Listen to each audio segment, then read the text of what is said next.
Muy buenas tardes a todos y todas. Mi nombre es Edwin Alejandro Buenhombre, soy profesor de la Escuela Superior de Administración Pública. En el día de hoy vamos a hacer una revisión panorámica del curso de Pensamiento Administrativo Público. Este video estará enfocado en el desarrollo de lo que es Pensamiento Administrativo 1, en donde miraremos cuáles son las bases de formación para el administrador público, cómo acercarnos un poco a esta lógica de problematización de lo público, cuáles han sido los principales avances de nuestro campo disciplinar, entre otros. A continuación, me voy a permitir mostrar el contenido que trabajaremos en este video. Es de aclarar que dentro del ejercicio del pensamiento administrativo público vamos a mirar unos orígenes, esas primeras voces que dieron pauta para la construcción del campo de saber como disciplina, como parte de las acciones asociadas a la línea de Estado y su desarrollo. Como campo de saber es importante señalar que la administración pública tiene como objeto de estudio el Estado, el gobierno y el poder. Como contenido, por eso, abordaremos las perspectivas de abordaje del fenómeno administrativo, la configuración del saber administrativo público, los planteamientos europeos y norteamericanos que se dieron entre el siglo XIX y siglo XX, que han pasado con los pensadores colombianos, directamente en el campo del saber administrativo público. Y terminaríamos un poco con la revisión de lo que es la perspectiva burocrática con Weber, que eso es más o menos, estamos hablando de la década del 40, con el ánimo de empezar a avanzar sobre los procesos de ejercicios de saber administrativo público. Si bien este video no pretende ser exhaustivo, simplemente pretendemos hacer una panorámica del proceso de los inicios del saber administrativo público, es recomendable complementar lo que estamos viendo en este video con el módulo de pensamiento administrativo público que se encontrará directamente en el del curso que está disponible directamente en la página web de la Escuela Superior de Administración Pública. Habiendo hecho esta aclaración, es importante arrancar estableciendo cuáles fueron esos orígenes, esas primeras voces que dieron fuerza a la idea de una ciencia, de una disciplina en el campo de la administración pública o en el campo del saber de Estado.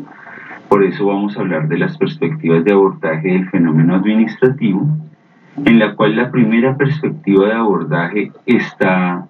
articulado a entender que la administración pública no es unidimensional, tiene diferentes dinámicas y se puede entender desde diferentes fenómenos. No se habla únicamente desde el saber administrativo público de la administración, sino que también desde las ciencias políticas, las ciencias económicas, las ciencias sociales se han presentado procesos de abordaje del saber administrativo público, básicamente en el campo de lo que han sido las ciencias liberales, la proyección de lo que fue el capitalismo en el siglo XV y siglo XVI, se empiezan a establecer los procesos de abordaje, cómo fueron los procesos de acción de Estado, bien sea en las lógicas federales, presidencialistas, socialistas, parlamentarias, entre otros, lo cual establece que la administración pública no se centra únicamente en el ejercicio de análisis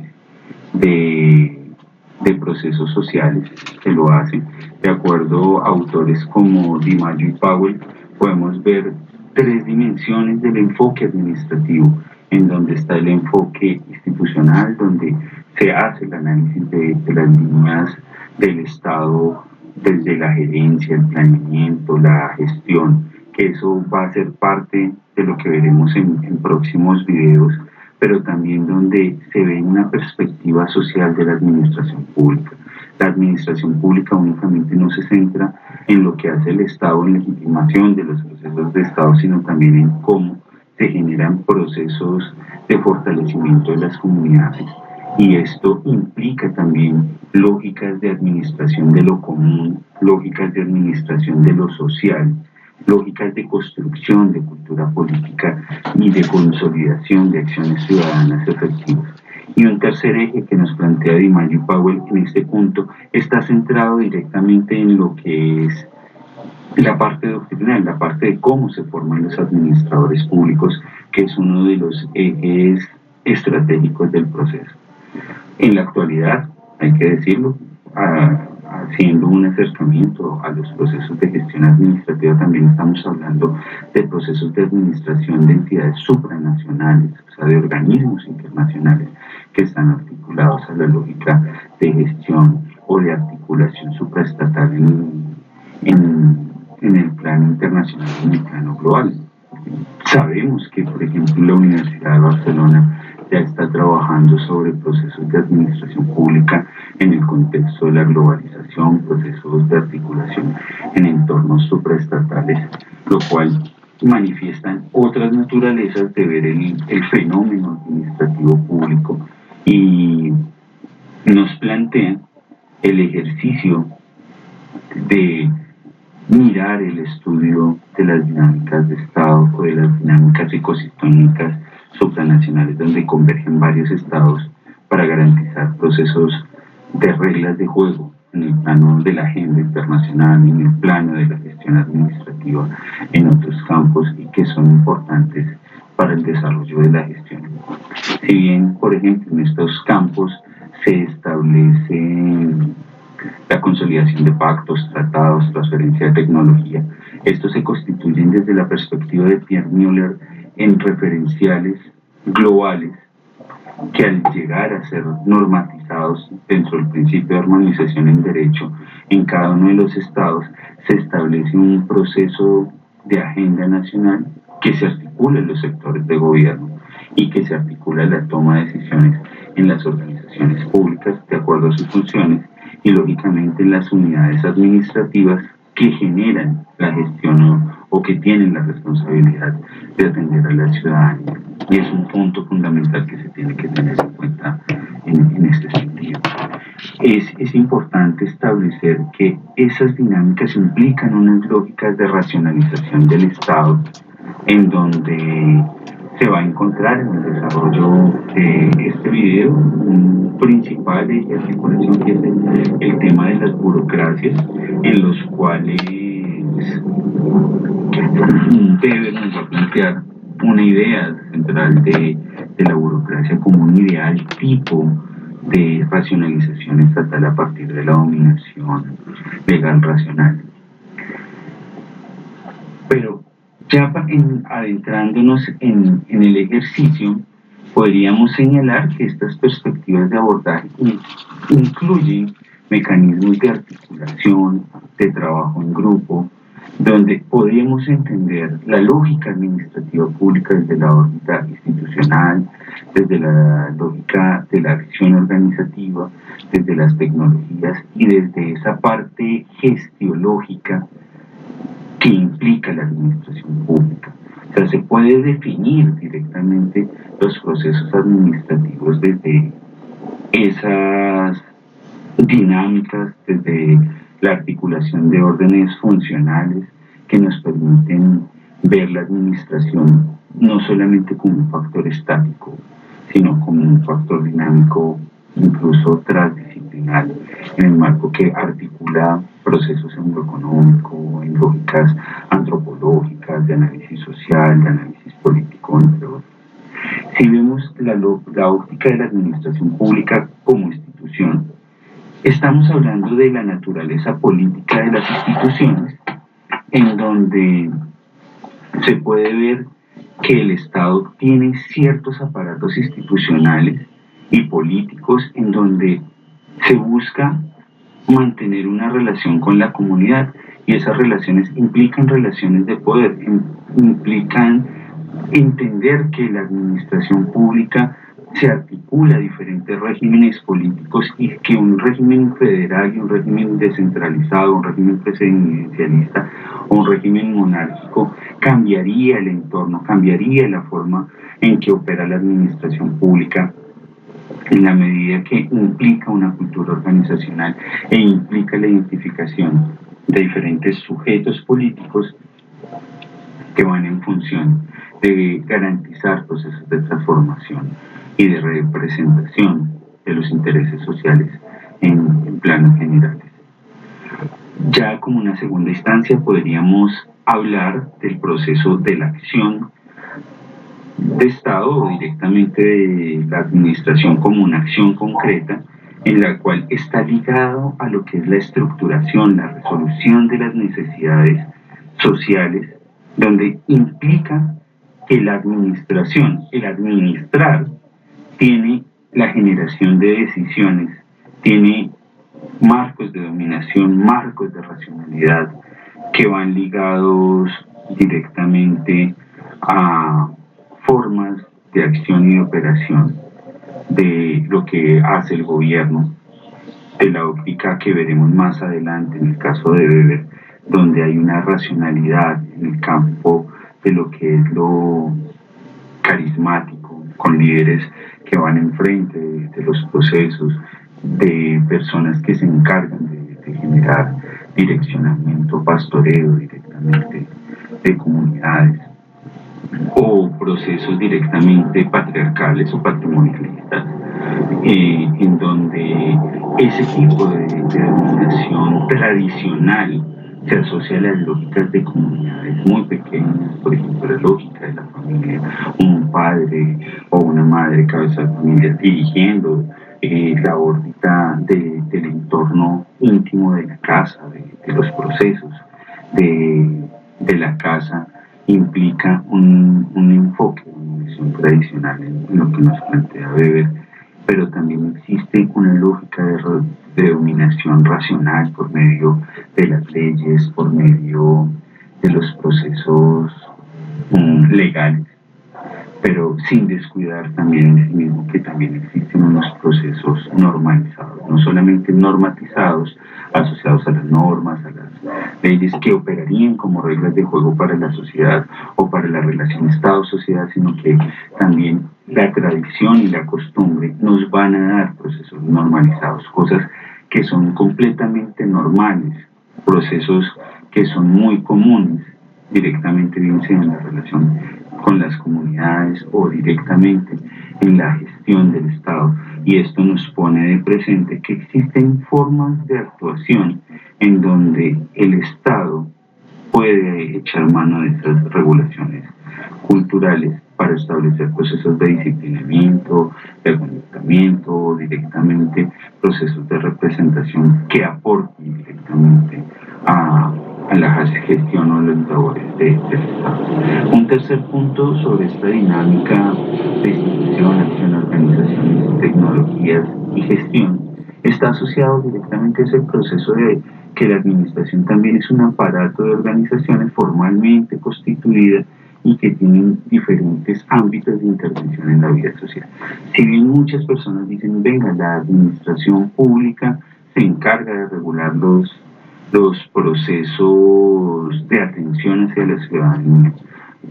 muchas veces las personas hablan de las responsabilidades del Estado, pero el Estado no es un ser concreto, sino directamente es un aparato social, político, administrativo que se encarga de atender las demandas de la sociedad. Pero también es importante señalar que este conjunto de organizaciones, para poder operar hacia afuera, se organizan en campos organizacionales como lo son los sectores, y por eso podemos hablar de sector educación, sector salud, sector vivienda, sector de los servicios públicos, y de esa manera se consolidan organizaciones con funciones específicas para poder responder a las necesidades y las demandas sociales en el proceso de la vida social, de la vida cotidiana, en la cual están los procesos administrativos.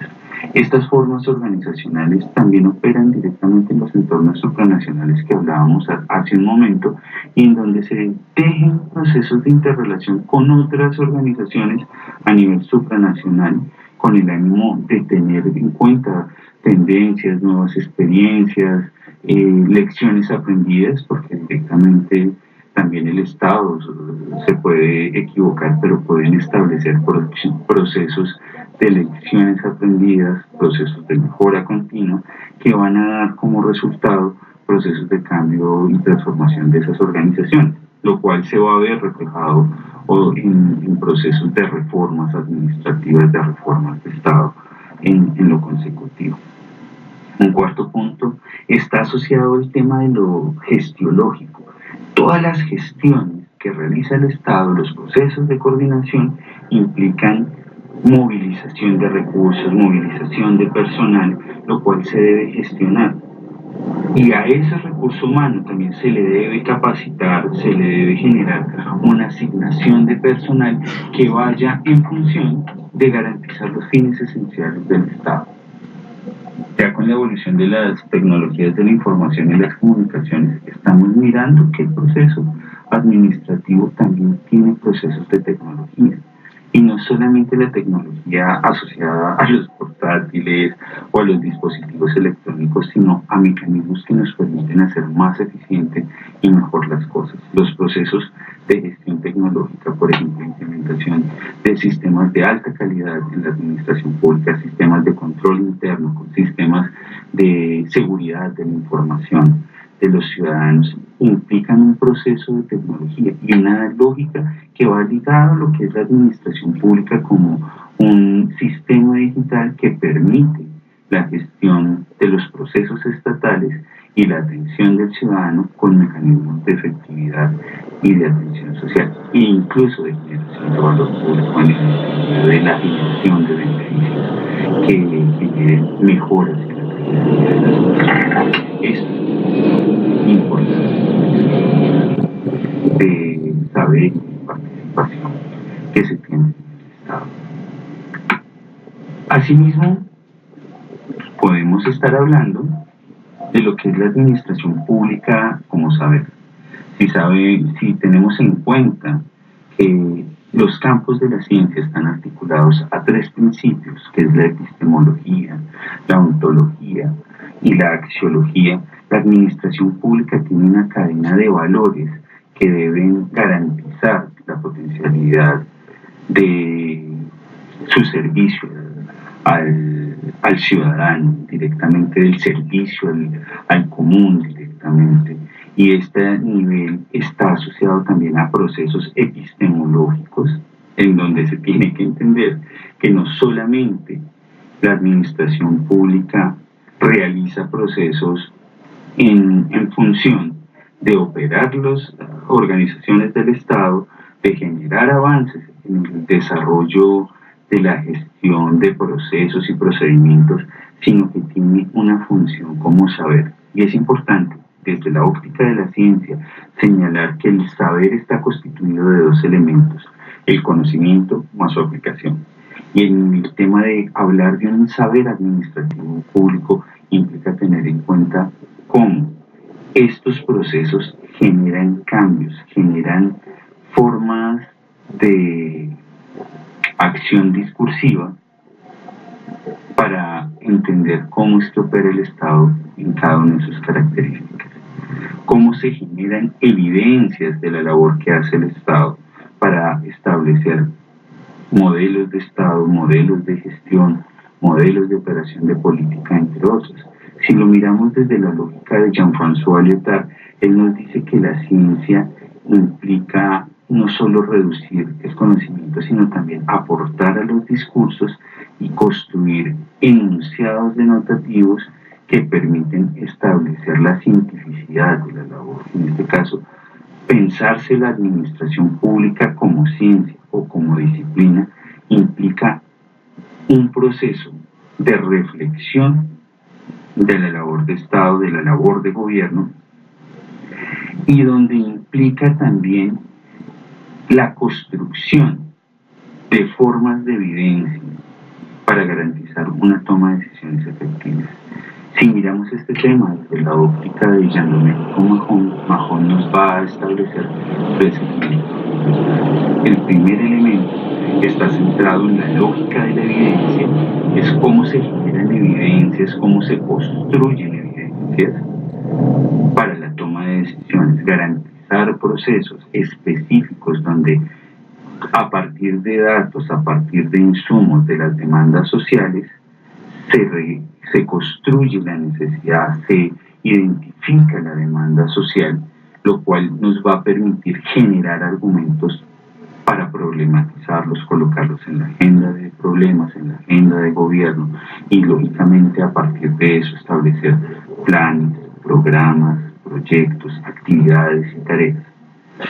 Pero asimismo también es importante establecer que cuando se construyen esos problemas, cuando se empiezan a operar en la lógica de Estado, también implican niveles de persuasión, porque no todos los argumentos son asumidos en la lógica de Estado. Básicamente también el ejercicio administrativo también posibilita generar argumentos para convencer a los diferentes actores políticos, sociales, económicos que están directamente en el proceso de agenda política, en el proceso de agenda social o en el proceso del saber administrativo público. Y esto nos va a llevar a establecer que el saber administrativo genera intermediarios entre las acciones propias de la administración, la acción propia de la política e incluso las acciones del saber académico que posibilita la formación de funcionarios con altos contenidos, con altas capacidades y habilidades para la gestión de Estado, para la gestión de las organizaciones en todos sus niveles, en el plano nacional y subregional, es decir, en los departamentos, municipios y lógicamente distritos. Asimismo, es importante establecer que el proceso de la acción administrativa implica procesos técnicos y metodológicos, procesos técnicos en la función de crear instrumentos que faciliten la gestión de los funcionarios, la gestión de los gestores, la labor de los gerentes o de los directores o directamente de aquellos que gobiernan. Y esto implica entender que este saber disciplinar que está ligado a prácticas tecnológicas que nos van a facilitar la operatividad en el Estado o la potencialidad de liderazgos en el campo social o directamente la fundamentación teórica, técnica y metodológica en el campo doctrinal, en el campo académico, que es parte de los procesos de gestión. Es importante identificar que la configuración del saber administrativo público se da en el marco del siglo XVI-XVII y establece una proyección directamente de ese nacimiento y crecimiento hasta el siglo XVIII. Está dado en el marco de las sociedades europeas, en donde se empiezan a ver formas de administrar la sociedad en un periodo donde se establecen rupturas con los procesos feudales. Hay que acordarnos que directamente en el periodo feudal era el rey directamente dirigiendo el territorio, donde había unos señores feudales que tenían a cargo unos vasallos y que empiezan directamente a establecer la regulación de cultivo, la regulación de la vida de estos ciudadanos o de estos vasallos, incluso de los esclavos, y en donde con el paso del tiempo, en el marco de la productividad agrícola, empiezan a converger en ciudades intermedias a las cuales se denominaron burgos, y quienes convergían allí empiezan a denominarse como burgueses directamente por estos procesos establecidos en el proceso de intercambio de mercancías agrícolas, del trueque que se generaba en esta parte.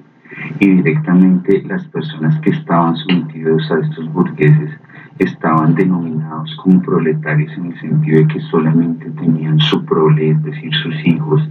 y esto va a establecer la lógica de dominación de unos sobre otros en el marco de lo que eran los estados absolutistas, en la línea de la consolidación de un proyecto burgués y de la emergencia de nuevas formas administrativas para lo que empezaría a proyectarse como los estados capitalistas en el futuro. Es decir, podemos señalar que en este proceso de dinámicas de gestión administrativa en los estados absolutistas había diferentes grupos sociales y había diferentes proyectos políticos y económicos. En el caso de los burgueses, de la acumulación directamente de riqueza para poder influir en el campo de la órbita política con los monarcas,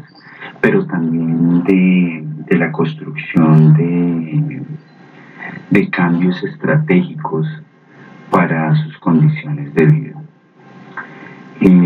Ya directamente, cuando hablamos de la configuración del saber administrativo público en el siglo XVII y XVIII, también estamos hablando del saber de los príncipes como una órbita asociada a una diferenciación que venía articulada al feudalismo o asociada directamente a este periodo anterior al siglo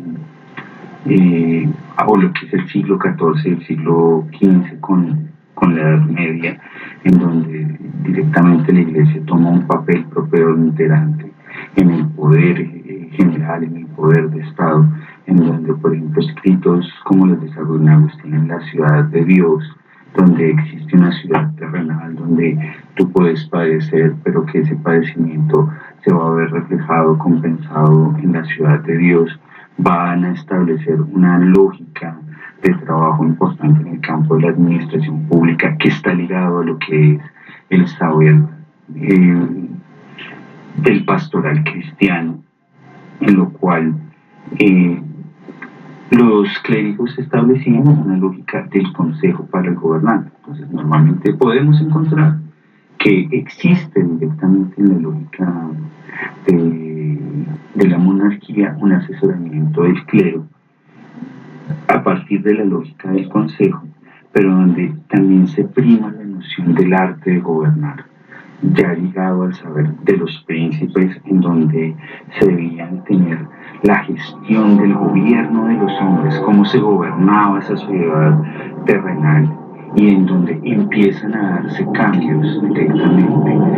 en la lógica de esos estados absolutistas, en el sentido de que si bien los príncipes administraban los tributos, administraban la hacienda pública, la relación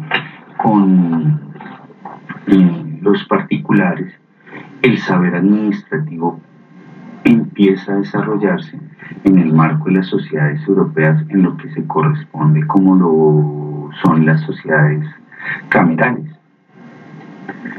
En este sentido, podríamos estar hablando de un proceso de articulación de no solamente de los procesos sociales, sino de cómo se gobernaba y cómo se gobernaba para administrar los bienes comunes. Y en el campo de ya el paso a los estados nacionales, con la decapitación de los reyes y toda esta parte, vamos a encontrar que el saber administrativo se va a centrar no solamente en la lógica de los lores, de los grandes señores feudales, que ya estaban articulados a los procesos de nobleza o aristocracia, en la lógica de las cámaras. Entonces vamos a encontrar que no solamente está la cámara de los lores, de los grandes señores que asesoraban al rey, sino también está la cámara de los comunes, que es básicamente donde podían empezar a participar los representantes del pueblo, y en donde empiezan a darse procesos de cambio y transformación sobre el saber administrativo. Articulado a esto, surge la idea de las ciencias de la policía, donde está una lógica doctrinal de racionalización del Estado, en donde se empiezan a establecer saberes sistematizados sobre cómo debía racionalizarse el Estado, cómo debían desarrollarse las lógicas de gobierno, por un lado en el caso de los príncipes y por el otro en la lógica de un movimiento intelectual que organizaba desde un saber experto la reflexión de cómo atender los problemas que estaban asociados a los territorios que se controlaban por los príncipes, cómo se controlaba la producción, la visión de los espacios de controversia que surgían en el marco de ese saber de gobierno, e incluso de la construcción y producción de literatura, a la cual vamos a empezar a mirar una gran proyección de textos sobre el saber de Estado en países como Francia, Alemania, España, Italia y los Países Bajos, en donde ahí vamos a identificar que esta literatura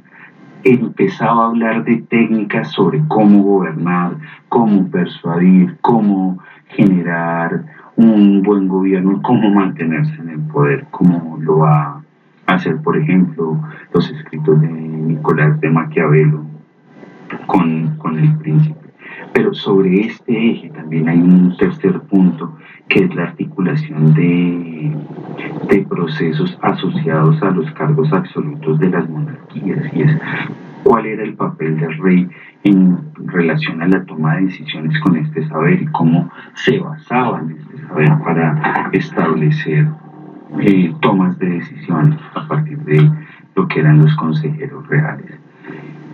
Es por eso que podemos establecer unas líneas de trabajo con lo que es la literatura en el arte de gobernar, en el sentido de que hay unas lógicas, un sentido de cómo opera el Estado, unas técnicas para gobernar, unas destrezas y habilidades asociadas a la persuasión, a la regulación de las cuentas, a cómo controlar a la población y cómo abordar los problemas de gobierno que están surgiendo directamente en el proceso administrativo, en lo que era esa monarquía feudal y directamente en lo que eran esas ciudades del orden medieval. Vamos también asimismo a establecer que existen unos conflictos asociados a esa relación entre el saber cameral, que es directamente asociado a las cámaras de los lores y los comunes, y el saber de las ciencias de la policía. En este punto es importante señalar que para mantener el principado debía establecerse una relación de vasallaje, debía establecerse una relación con los súbditos, pero también establecer cuál era la fuerza del príncipe, cuál era su lugar y cómo ejercía su dominio. En esto Foucault nos habla de que este arte de gobernar tiene una singularidad, una exterioridad y una perspectiva de poder soberano. Hablamos de la singularidad en el sentido de que los príncipes tenían una visión de sí mismos, una forma de verse, pero esa visión de verse como príncipe asociado a su labor del principado era trascendente, en el sentido de que era la reproducción de lógicas que venían de los gobiernos, bien sea por herencia, porque se logró el principado a partir de la conquista, por la adquisición, por alianzas o por conexiones, y en donde el príncipe define una condición de exterioridad en el sentido de que genera una publicidad representativa, donde se genera un símbolo, el príncipe como símbolo, donde se visualiza directamente el ejercicio de la dominación del príncipe y donde se empieza a generar una publicación de la labor que hace cada uno de estos gobernantes, e incluso las formas en las que debían operar, como los protocolos, la diplomacia, los ejercicios de demostrar voluntad en las negociaciones con otros estados o en la negociación directamente con actores del pueblo. Y esto va a establecer cambios importantes en la lógica del saber, de cómo se administra lo común, de cómo se administran las poblaciones. Pero es importante señalar que existía una precariedad en ese ejercicio, porque los príncipes debían asociarse con los señores feudales, generar alianzas con el ánimo de establecer su poder, y es por eso que podemos hablar de un poder soberano en el cual se empieza a dar por parte de los principios jurídicos y judiciales, y hay que entender que este principio de soberanía está articulado al territorio y a quienes lo habitan en la lógica de gestión. El soberano tiene la autoridad para procurarse el bien común, procurar el proceso de gestión administrativa. Recuerdo que directamente en los textos de John Locke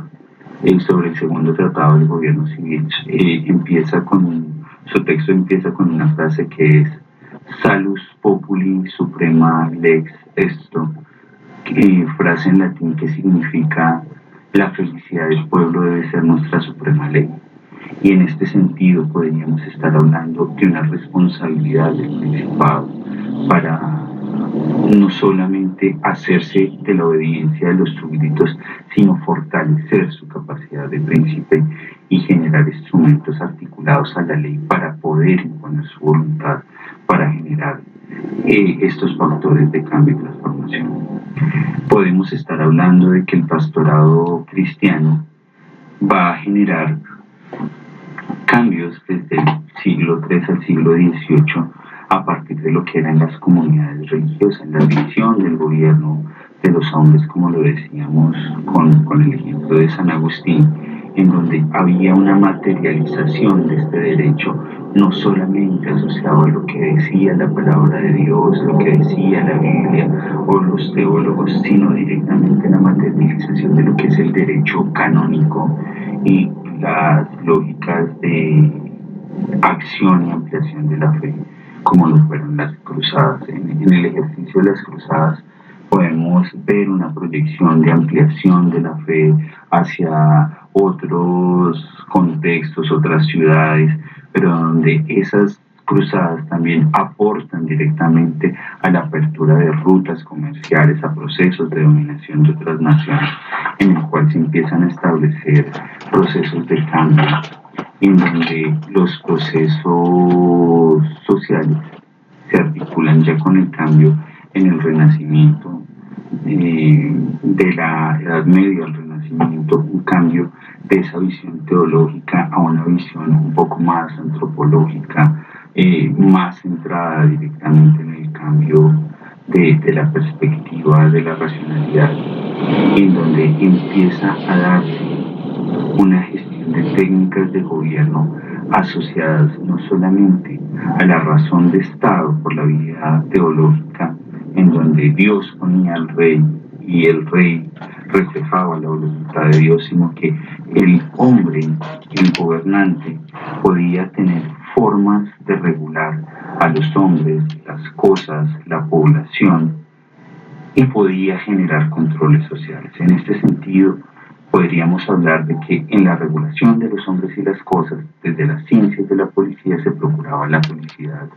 pero también el proceso del mantenimiento de la religión, de lo moral, del orden de lo público para garantizar la mutua convivencia,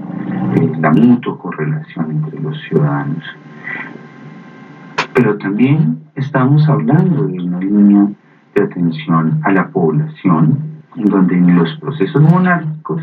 la población se hace parte, el tener dominio sobre la población se hace parte de ese poder soberano, porque la ciudadanía,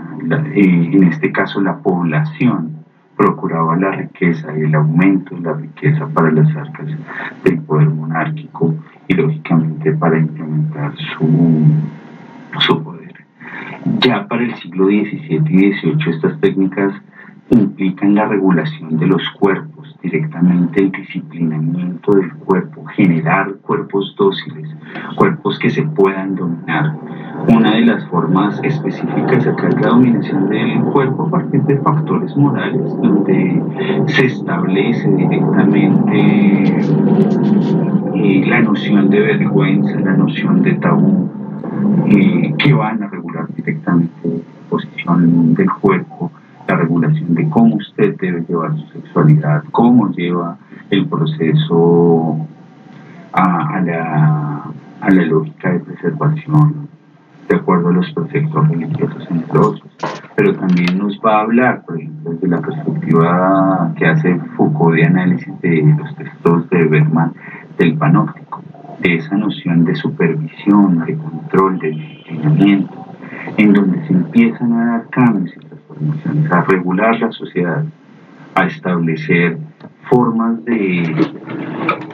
regulación y supervisión, en donde en la lógica del panóptico, desde la parte más alta se podía ver todo el contexto en panorámica de lo que pasaba abajo, pero los que estaban en la parte de abajo del panóptico no podían ver lo que pasaba en la parte superior, o quienes estaban vigilándolos, quienes lo estaban regulando, pero sí establece una noción de control que va a regular las formas y las actuaciones en las comunidades. Y esto está ligado también a otros mecanismos que empiezan a aparecer para este periodo, como lo son la aritmética política, en la cual se establece el concepto de mesurabilidad, el proceso de cálculo, de las comparaciones con otros estados y el establecimiento del control. O sea, si bien, por ejemplo, en el periodo contemporáneo podemos estar hablando de procesos de regulación o toma de decisiones basados en datos estadísticos, aquí los cálculos nos van a permitir establecer formas de regulación del poder político, del poder social, que está articulado directamente a generar la fuerza del Estado, a establecer cálculos que nos van a regular los procesos de articulación o ese cómo vamos con relación a otros estados. Y es por eso que dentro de este periodo podemos empezar a hablar de los procesos de armonización del saber administrativo público, en donde los estados empezaban a hacer comparaciones entre ellos para establecer procesos de cambio y transformación. Ahí estamos abordando el proceso de lo que es la consolidación de las ciencias camerales, de las ciencias de la policía, en donde están todos estos procesos de formación de la vida, de la regulación de la vida. Si había mucha población, podemos recordar que autores como Matus nos va a hablar directamente de la regulación de las poblaciones a partir de enviar a los más pobres a la guerra, y esto nos permitía reducir los niveles de población, pero también nos permite establecer cómo las poblaciones también son un eje articulador de la riqueza a partir de los impuestos, de la hacienda pública, de los procesos de cambio y transformación, y ese equilibrio entre los procesos de Estado. Bien, en este punto podemos avanzar a lo que son los planteamientos europeos y norteamericanos en el siglo XIX y el siglo XX,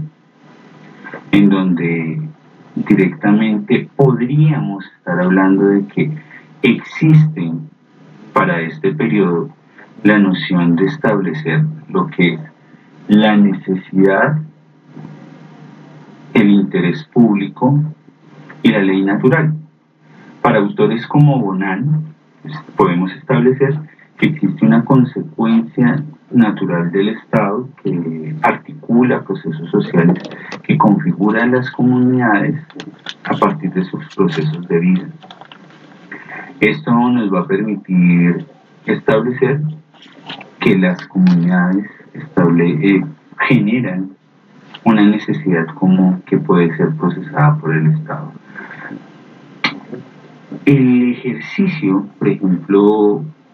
en los casos de lo que nos plantea Bonan, la administración pública, en un primer momento estaba asociado directamente a los procesos de la monarquía. Cuando pasan a los procesos camerales, ya estamos hablando del orden de la administración desde el ámbito legislativo, pero donde el ejercicio del proceso de la administración está ligado a la resolución de las necesidades,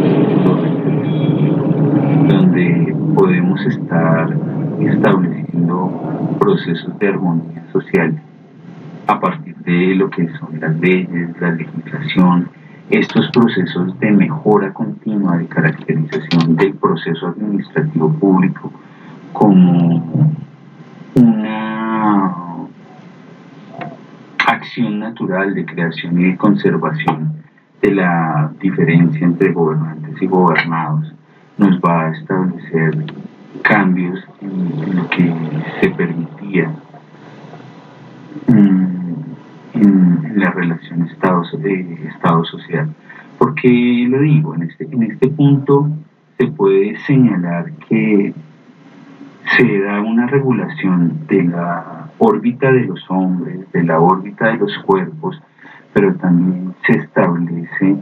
la necesidad de priorizar qué es lo que es de interés público. Y el interés público acá hay que entenderlo no como el interés de todos, sino de una gran mayoría, lo cual permite establecer decisiones específicas en determinados contextos. Es por eso que podríamos hablar de que el gobierno, la administración pública y la justicia tienen una interrelación constante para la generación de regulaciones sociales, de regulaciones de lo que es el delito, de las regulaciones de lo que está o no permitido para el Estado por parte de los ciudadanos. Esto nos establece también un proceso de gobierno en donde se puede establecer que el gobierno, si bien es el lugar donde se toman las decisiones, el lugar, diría Foucault, de la enunciabilidad, el lugar de la producción de la verdad, que también puede ser sojuzgado por esa verdad, también requiere un proceso que es la gobernabilidad, que está asociado directamente al proceso de legitimación, de que esas decisiones que se toman dentro del Estado sean aceptadas por las comunidades, sean aceptadas por el pueblo, pero esas reglas de juego, esos procesos de legitimación también van ligadas a un proceso legal que va a establecer una diferencia entre lo que está permitido por la ley y lo que está concebido por la sociedad. Y eso nos va a establecer niveles de entender cómo se entiende la justicia, cómo el gobierno va a establecer niveles de justicia hacia la sociedad,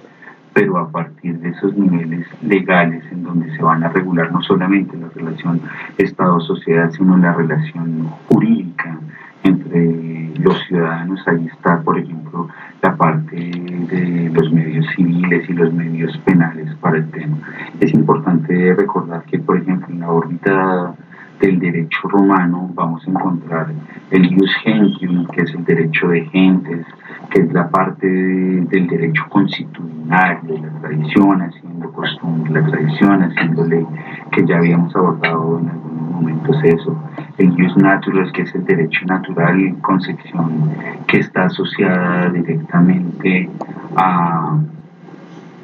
la condición humana, a la condición de ser hombre, esencialmente en este periodo y ya en la parte contemporánea, ser hombre, ser mujer, o también el reconocimiento LGTBI. En este caso, para este periodo, el ejercicio de dominación o el ejercicio directamente de ciudadanía sobre cintas, que era el concepto en los romanos, va a estar únicamente en cabeza del hombre, va a estar en cabeza directamente del hombre propietario mayor de edad, que tenía posición sobre mujeres y niños y capacidad de influir en el Estado. Básicamente esta es la definición que nos va a arrojar John Locke en el segundo tratado del gobierno civil, en el segundo capítulo. Pero en este punto también se da el proceso del ius civile, que es la parte de cómo se relacionan, se regulan el derecho civil, las relaciones entre los ciudadanos y cómo el Estado se hace garante directamente de los acuerdos y el cumplimiento de los compromisos entre ciudadanos en ese sentido. Todas estas prácticas implican una identificación de la participación de los individuos, del ser en sí, de cómo son regulados a partir del ejercicio administrativo, y en donde la producción de estas normas empieza a establecer la consolidación de factores como el código administrativo. básicamente una forma de evitar la arbitrariedad, las rutinas ciegas, pero en sí mismo también la supremacía de intereses particulares versus los intereses generales o los intereses de Estado. El código administrativo se da como producto de la consolidación de leyes, busca construir un sistema complementario que regule ya las órbitas de la administración, que nos permitan establecer la supremacía directamente de la gestión de Estado para dar respuesta directamente a las necesidades sociales. Es importante entender que este tipo de regulaciones van a establecer formas de entender las relaciones públicas de los individuos con la administración pública y viceversa, pero también formas en las cuales se puede entender o se pueden dotar de herramientas a la gestión administrativa. Por otra parte, todos estos principios, toda la generación de estatutos nos va a permitir hablar de la ciencia administrativa desde elementos naturales, de la fundamentación de principios, de relaciones sociales que se encaminan a establecer el interés común, el interés de la mayoría, si se quiere. Es importante señalar que esta ciencia administrativa va a centrarse directamente entre la relación entre los hombres, pero también en ese ejercicio doctrinal que hablábamos previamente, en cómo se abraza la capacidad de servir al otro del servicio al público, y en donde ya se empieza a dar una noción del servicio civil como una parte de cambio y transformación. Abordando estos de los principios de lo que son los procesos administrativos públicos, es importante señalar que podemos tener en cuenta que existe ya en el pensamiento norteamericano, que me había adelantado con las diapositivas, pero ya retomamos. Entonces podemos decir que existe una dicotomía entre política, administración, entre ciencia administrativa y cultura política. Entonces vamos a encontrar acá una primera disertación entre lo que es el saber de los políticos y el saber administrativo público. En esta dinámica podríamos estar señalando que para inicios del siglo XX, autores como Woodrow Wilson nos van a definir que la administración es el gobierno en acción, y es básicamente articulando todos los servicios, las necesidades del gobierno a los procesos administrativos del Ejecutivo, pero básicamente dentro del campo de la ciencia empieza a presentarse una confusión sobre estos temas y se empieza a mirar cómo la ciencia administrativa también establece procesos de acción gubernamental, caminos para reflexionar sobre el gobierno, sobre sus instituciones, entre otras. Y es como también esas nociones van a ser, por ejemplo, criticadas por otros autores como Herbert Simon, en el cual dicen la administración pública en nuestro gobierno, la administración pública está asociado directamente a todas aquellas instituciones que canalizan las necesidades de la sociedad hacia el Estado, y esto nos va a permitir establecer diferencias directamente entre ese plano político liderando a la administración y por otra parte la separación entre la administración pública y la política, en el entendido de no servir a intereses particulares de quien está gobernando y desprotegiendo a los que no son representados por el gobernante en este caso. Pero es importante establecer que dentro del campo de la ciencia administrativa se presentan problemas administrativos en el orden de lo nacional que tienen procesos de trámite, de gestión, y donde muchas veces lo planificado en el orden nacional no se compadecía con las dinámicas y necesidades del orden municipal,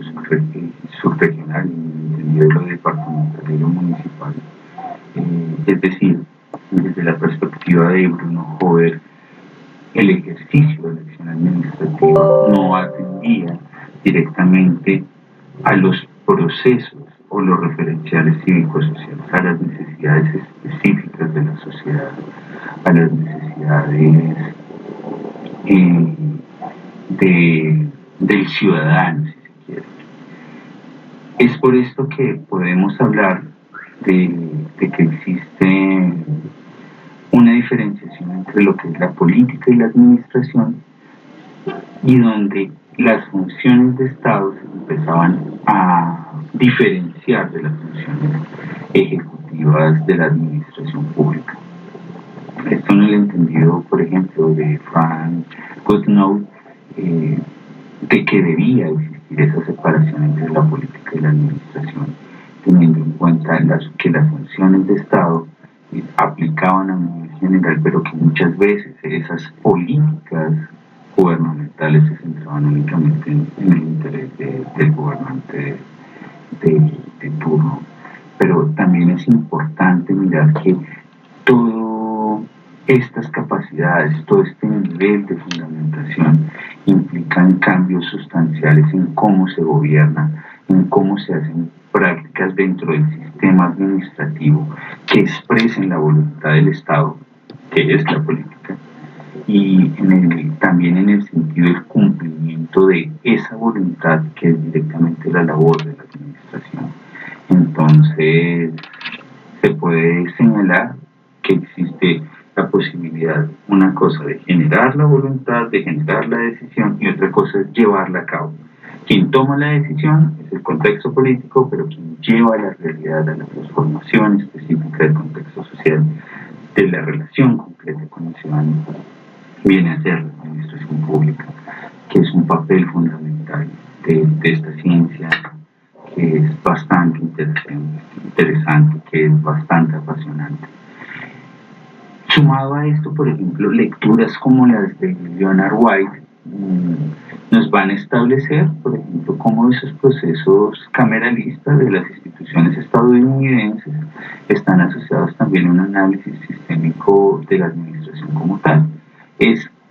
Está centrado también en sí mismo en cómo sintetizar los principales asuntos de la literatura norteamericana del siglo XX, cuáles son las características esenciales de los sistemas federales, es decir, no se hace gestión administrativa de la misma forma en un Estado centralizado que en un Estado federado. Eso lo habíamos enunciado previamente, pero básicamente la operatividad en este punto está centrada en cómo se empiezan a generar cambios, niveles de gestión, en el caso de Estados Unidos, no solamente desde el orden nacional, sino desde los estados subregionales, para establecer programas públicos, para establecer niveles de atención. Es por eso que White empieza a hablar de lo que es la administración pública desde una perspectiva subregional, pero estableciendo también que existen condiciones culturales, económicas, que van a permitir esta gestión administrativa de los estados modernos, desde donde se empieza a pensar en esas lógicas de articulación de las nociones de programas estatales en procesos de cooperación, de regulación social entre los estados,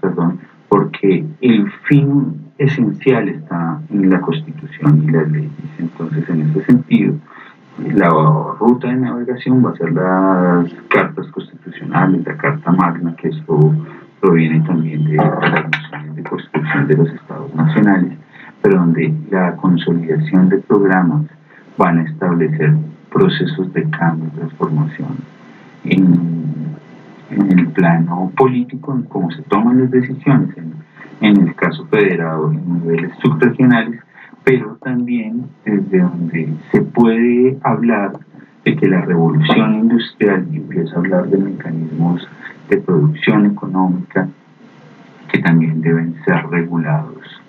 en el campo de la gestión administrativa. Hasta acá podríamos hacer un gran corte de lo que es esa necesidad, la ciencia administrativa, los procesos equitativos de la acción de Estado. Y ya podemos pasar directamente a lo que es la noción de lo que son los pensadores colombianos. Entonces, uno de los primeros campos que, por ejemplo, en el caso de la literatura colombiana, del saber administrativo público, fue explorada por Omar Guerrero, es la literatura de los tratadistas colombianos, especialmente Florentino González, en el marco de lo que era la enseñanza de las ciencias administrativas en el campo de lo que es la gestión política, la administración de la realidad político-administrativa del país, que para el periodo de estudio, el periodo republicano colombiano, va a estar articulado a los aprendizajes o a las postulaciones de la administración pública europea con autores como Bonant, Tocqueville, Gordon, entre otros, en donde se empieza a hablar de los procesos de fundamentación del conocimiento en la administración pública para la gestión de la ciencia administrativa. En el caso colombiano estamos hablando de Florentino González en un sentido de que la ciencia administrativa nos permitía establecer un proceso de regulación del gobierno, un proceso de la administración federal, pero también empezaba a generar una ordenada de los libros que tradicionalmente se llevaban en la administración. Y es cómo se generaban los reportes, los informes de gestión del orden nacional, de los órdenes provinciales o del cantón o de los distritos parroquiales o incluso de la regulación de los resguardos indígenas. En este punto, la obra de Florentino González nos va a hablar de procesos de negociación pública que son bastante singulares con relación a los funcionarios, al tema de cómo se potencializaban coaliciones para la regulación de toma de decisiones en el nivel nacional y municipal. Desde la perspectiva, por ejemplo, que se ve en el módulo de pensamiento administrativo público del profesor Alejandro Lozano, uno podría ver que este nivel de planteamiento que se ve en Florentino González permitía una investigación de la ciencia administrativa desde esto que venimos hablando, que es el aporte de los procesos europeos, de los procesos norteamericanos, en contraste con las tradiciones derivadas del gobierno español que tenía Colombia para la época. Y esto determina la idea de un proyecto político donde la línea no solamente se centraba en el poder nacional, sino también directamente en la relevancia del poder municipal. Asimismo, otro de los autores que va a marcar pauta directamente en esta línea de los tratados administrativos en el siglo XIX es Sergio León Pinzón, con su obra Principios sobre Administración Pública, la cual fue posteada en 1847, en la cual se desarrolla una línea de trabajo del concepto administrativo diferenciado del de Florentino González, y es básicamente en el entendido que la administración pública debía tener un tratamiento especial con lo que era el funcionariado público, con cómo se regulaba el papel del funcionario, el papel del gobernante a partir de la ley. Y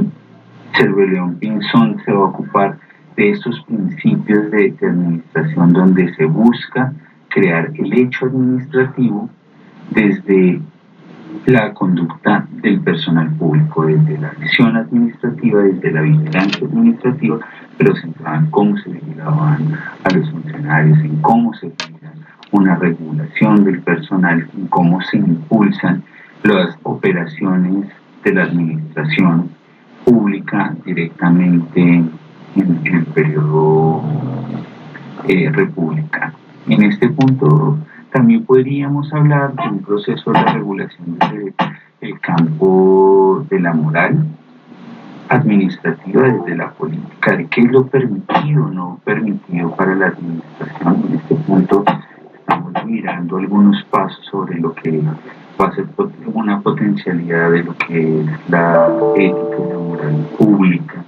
en el ejercicio de gestión administrativa. Es por eso que otro de los puntos es cuáles son los procesos de reforma administrativa. O sea, si bien hablábamos en el proceso de gestión, cómo viene dándose los principios de administración,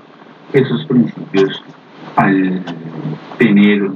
una constante vigilancia, unas prácticas de gestión administrativa política, van a dar ya directamente para el siglo XX cambios estratégicos en la forma en la que se en el cambio de los procesos federativos que sufrió Colombia hacia los procesos de descentralización. Recordemos que hoy Colombia es un estado descentralizado, organizado en forma república unitaria, pero para este periodo hay un proceso de tránsito a los procesos de descentralización que van a estar mediados por crisis importantes como lo que fue la separación del Istmo de Panamá, el ambiente reformista, las crisis políticas que afectaron los procesos administrativos.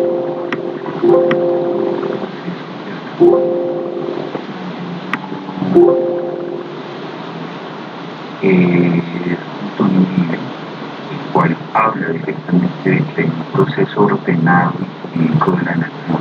en donde hay problemas que deben ser analizados de la administración pública, que no están centrados únicamente en Colombia, sino que están analizados las vivencias de lo que era la América Latina, y en donde se empieza a hablar de una administración pública colombiana con una función de orden, de supremacía de la literatura oficial para el estudio de la comunidad. Es por esto que uno de los puntos a tener en cuenta en las reformas administrativas de la época es la comparación de cuáles eran los casos que se producían directamente en la prensa que generaban en las transformaciones, en el entendido de que en este periodo se establece análisis sobre las guerras civiles, sobre cómo estaba afectando el sistema administrativo de las guerras civiles, algunos elementos de costos que van a afectar el desarrollo de la gestión del Estado, de la gestión de los ciudadanos. Bien, en este punto podríamos hablar de la correlación que existe directamente, no solamente entre este autor, entre Uribe y González, entre Antonio Uribe y Florentino González, y es directamente en la forma de la relación entre lo general y lo singular, en el sentido de que en el caso de Florentino González nos va a hablar de la posibilidad potenciadora de una administración pública que se empiezan de los órdenes franceses, de los órdenes europeos y norteamericanos, pero también donde autores como Uribe van a plantear la ruta operativa desde la reforma para llegar a la prosperidad de la nación, a la construcción de articulaciones que lleven a un buen gobierno, que se articulan, por ejemplo, la discusión sobre la ciencia política,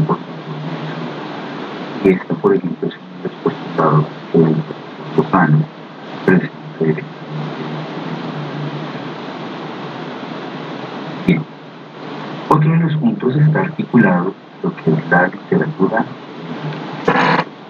y la educación a inicios del siglo XX. En este punto, autores como José Vanegas, que es otro de los tratadistas colombianos, nos va a hablar directamente de las cómo se debe llevar las finanzas, de cómo esto va a llevar directamente a transformación de los políticos, de los municipales y la relación entre las tomas de decisiones de todo presupuestal. En este orden de ideas se puede señalar que existen problemas directamente asociados a esta producción de conocimiento o administrativo, de que si bien el ejercicio de evolución de los requería, pero la idea también era subrayar cómo se podrían establecer las redes ferroviarias, los procesos estados de la administración pública, las redacciones públicas que puede observar en la Biblioteca Nacional, en la Biblioteca para los de la Biblioteca Nacional,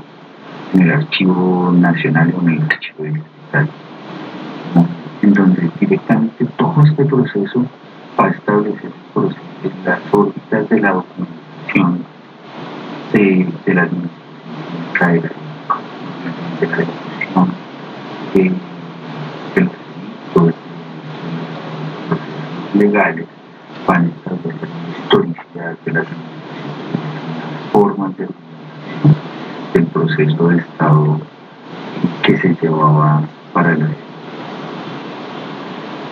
tiempo. Uno de los héroes que estaba todo este proceso para no contar la administración pública está ligada a los procesos de acción de las autoridades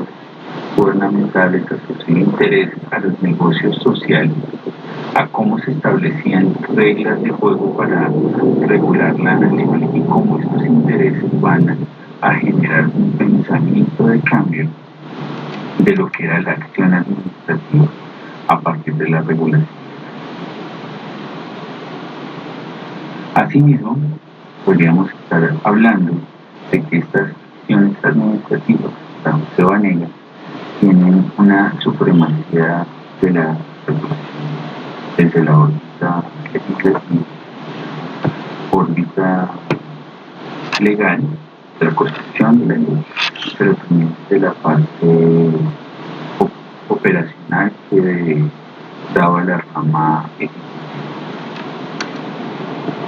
Lo cual, por ejemplo, desde la órbita de Sergio nos va a permitir hacer una explicación de la operatividad del Estado desde el poder ejecutivo, pero desde donde se hace una realización de tareas de auxiliares, de agentes administrativos que nos van a dar un orden específico en la gestión del Estado, y donde esta acción administrativa estaba ya no obligado el planteamiento anterior al legislativo y al ejecutivo, sino solamente la ejecución del ejecutivo, elemento que implica también el cómo operaban los funcionarios, cuáles eran las órbitas del funcionariado público como movimiento administrativo que permitía operativizar las decisiones del gobierno.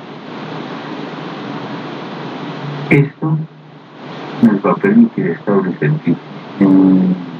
diferentes órbitas de acción, diferentes mecanismos de regulación para que la rama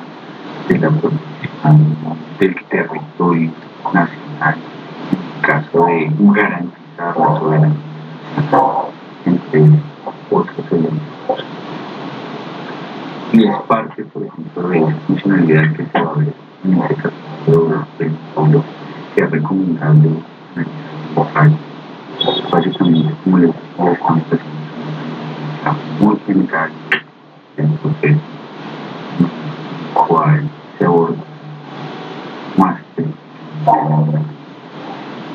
en videos posteriores, pues un poco más detallado sobre cada una de las escuelas que estamos en los primeros de los temas. Y eso es básicamente parte de este ejercicio de análisis introductorio para los.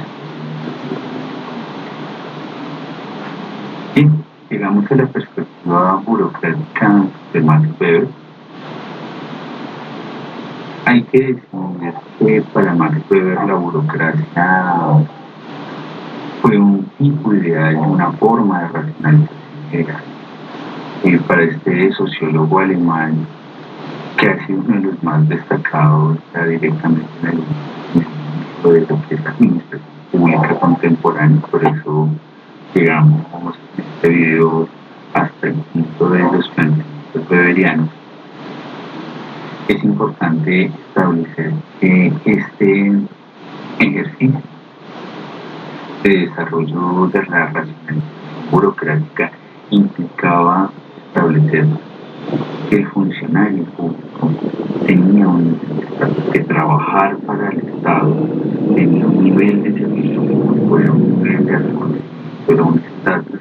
social alto que permitía al funcionario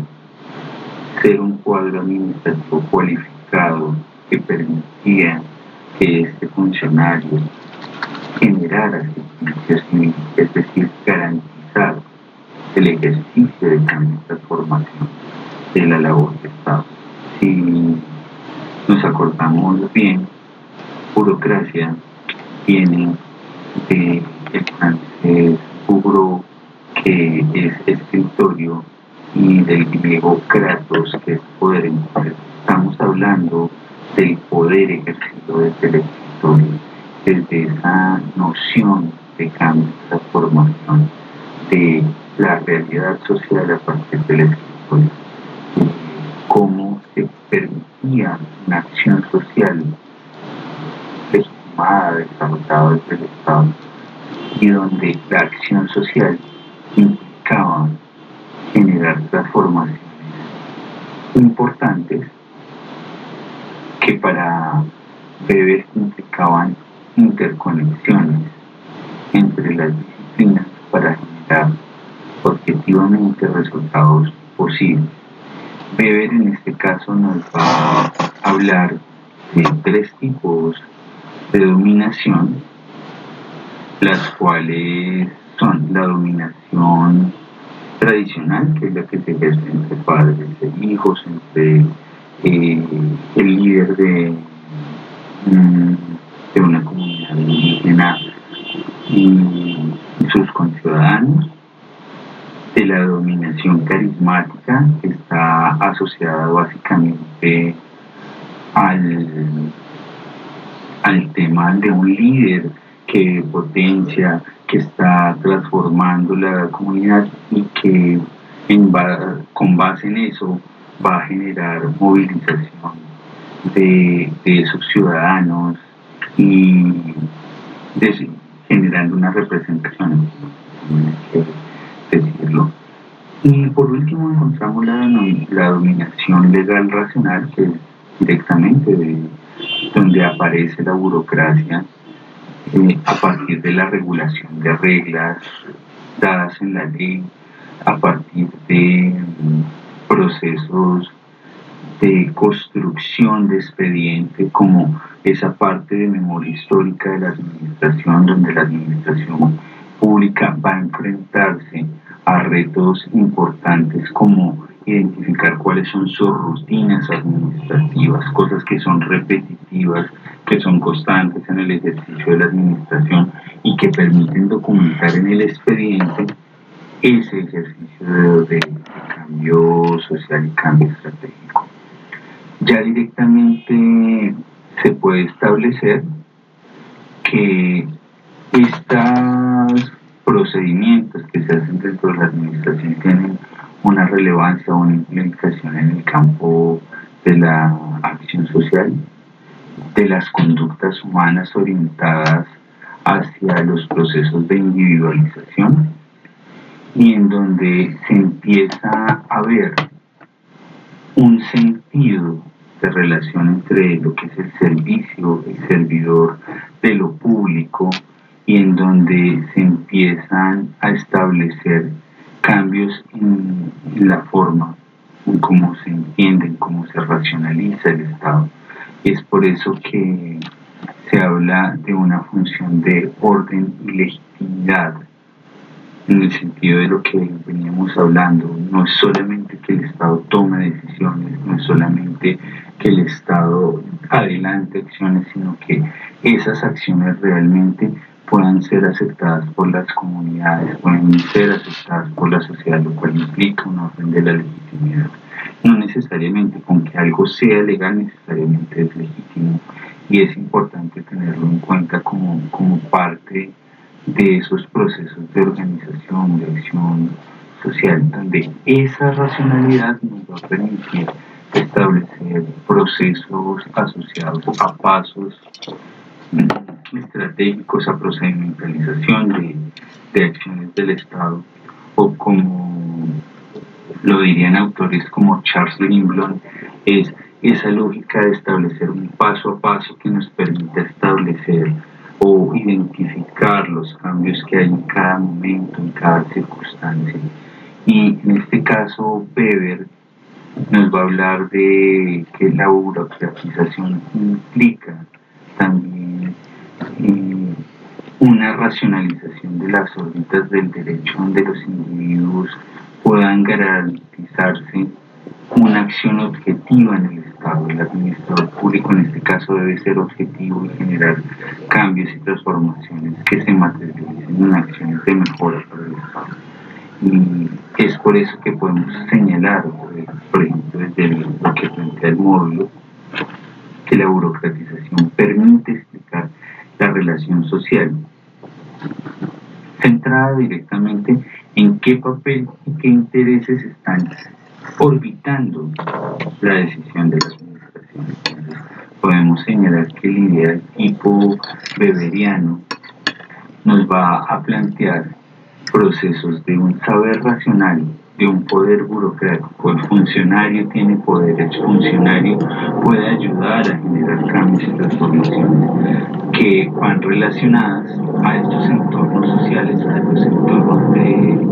organización del Estado. Ya como conclusión de esta primera parte, podríamos señalar que la administración pública ha pasado por ser identificada como institución, como disciplina, como ciencia, pero donde el objeto de estudio central es el Estado, el gobierno y el poder, que desde la perspectiva, como lo decíamos previamente, de autores como Jackson y Hook, vamos a encontrar una dimensión institucional en el Estado, en la administración pública, una dimensión social, donde podemos encontrar lógicas de administración de lo público, de lo común, en esas agrupaciones, pero también encontramos una etapa doctrinal dentro de la lógica del campo científico, en donde se forma al funcionario para garantizar mejoras en la realidad social, en la mejora continua del Estado, en la labor cotidiana de la administración. Un segundo punto está ligado a que desde el desarrollo de las ciencias camerales se han tenido transformaciones en diferentes niveles del poder público. Si bien hablamos que el cameralismo estaba asociado al poder legislativo, ya directamente en el tiempo se empiezan a ver cambios en el ejercicio de la administración pública ligado al poder ejecutivo. En las argumentaciones que hablábamos sobre las diferentes discusiones del proceso gubernamental, legal, administrativo y social, señalamos que Woodrow Wilson decía que la administración pública es el gobierno. Entonces ahí empieza a darse una identificación del poder político afectando a la administración, que ya directamente para autores como Gosnow o como White implicaba la necesidad de hacer una diferencia entre política y administración. sentido de que el político tomaba la decisión, pero el administrador público, la administración, operaban directamente estas decisiones. Vimos también que en el caso colombiano se implica una transformación no solamente del proceso administrativo, de las labores, sino también de la reforma, elementos que van a dar consigo cambios del proceso del nivel central al nivel federal, del nivel federal al nivel central, y que van a ser base de estudio directamente para la administración. Y por último, veíamos que la democracia es una forma ideal de racionalización propuesta por Weber, una forma de racionalización del Estado que parte de la dominación legal racional, en donde la ley establece las reglas de juego, donde el administrador público, donde el funcionario, ser administrador público, era un asunto de reconocimiento, de estatus, donde el ejercicio del saber administrativo implicaba un servicio hacia lo social, generar un servicio hacia lo público, en el entendido de que la burocracia era el poder tras del escritorio, pero un poder que se centraba en la garantía de las necesidades sociales. Y en este punto nos vamos a dar una noción de que la administración pública racional implica transformaciones de las órbitas legales, de la toma de decisiones, la generación del expediente, la creación de insumos para fundamentar y capacitar a esos funcionarios para consolidarlos como cuadros administrativos que garantizaran un proceso eficiente. Es importante señalar que en el proceso burocrático hay una estructuración de orden jerárquica, donde están los directivos, los asesores, el nivel auxiliar, los niveles de apoyo, pero quien toma las decisiones es directamente la cabeza, que sería en este caso el director, o en las órbitas de Estado serían los presidentes, los ministros, las lógicas legales, las decisiones hasta el proceso legal de las cámaras de representantes, los procesos parlamentarios. Pero es importante señalar que el proceso de la administración pública tiene cambios estratégicos, tiene cambios que van a conllevar transformaciones para la administración pública contemporánea, que lo veremos en próximos videos, pero también implica una crítica al proceso de burocratización, porque la acción social no dependía únicamente del Estado, y en esto, por ejemplo, autores como Merton van a criticar fuertemente a Weber desde la sociología, estableciendo que las labores o las prácticas sociales de ciertos grupos generan acciones sociales también estratégicas que pueden influir sobre lo público, que pueden influir sobre lo político en todo. Y es importante tener en cuenta que esas acciones también conllevan directamente un compromiso por parte de la administración. Esto es parte de ese mundo fascinante que es la administración pública. Como les digo, esta es una panorámica muy general sobre el tema de la administración pública, pero no nos quedaremos solo en esto. Vendrán próximos videos en donde podremos un poco conversar sobre estas lógicas. Les agradezco mucho la atención. Les deseo una feliz mañana, tarde o noche, de acuerdo al momento que estén observando este video. Muchas gracias. Que estén muy bien.